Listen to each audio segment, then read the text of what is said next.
Sebagai anak Tuhan yang hidup di zaman ini, kita tidak boleh melupakan apa yang pernah terjadi di dalam sejarah gereja ratusan tahun yang lalu.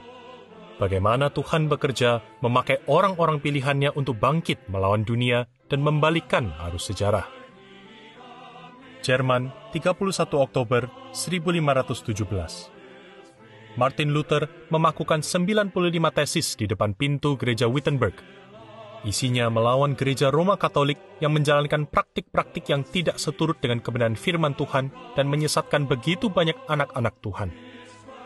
Tulisan Luther ini akhirnya tersebar luas, dan inilah yang menjadi asal mula lahirnya Reformasi Protestan.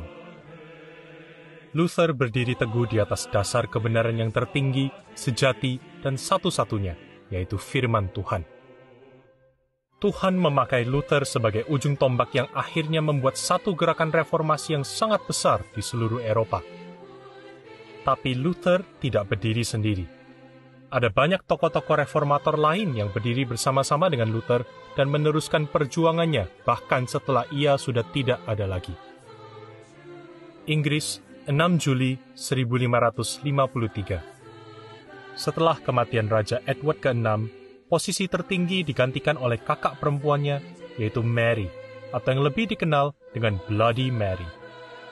Ratu Mary adalah penganut agama Roma Katolik yang ekstrim.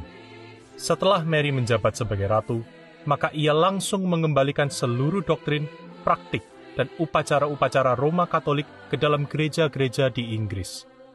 Dalam waktu singkat, Ratu Mary menghancurkan reformasi Protestan yang sudah berjalan di masa Edward ke-6 menduduki posisi sebagai raja. Ritual misa dikembalikan ke dalam gereja. Ibadah dalam bahasa Inggris diganti menjadi bahasa Latin, di mana kalangan menengah ke bawah tidak ada yang mengerti bahasa Latin. Seluruh karya literatur para reformator seperti Luther, Calvin, dan Tyndale juga ditarik dari publik. Tidak hanya itu, Ratu Mary bahkan memenjarakan dan menganiaya orang-orang yang masih menganut doktrin Protestan. Tahun 1555 sampai 1558. Sejarah mencatat ada 288 orang yang mati dibakar di dalam 3 tahun pemerintahan Bloody Mary.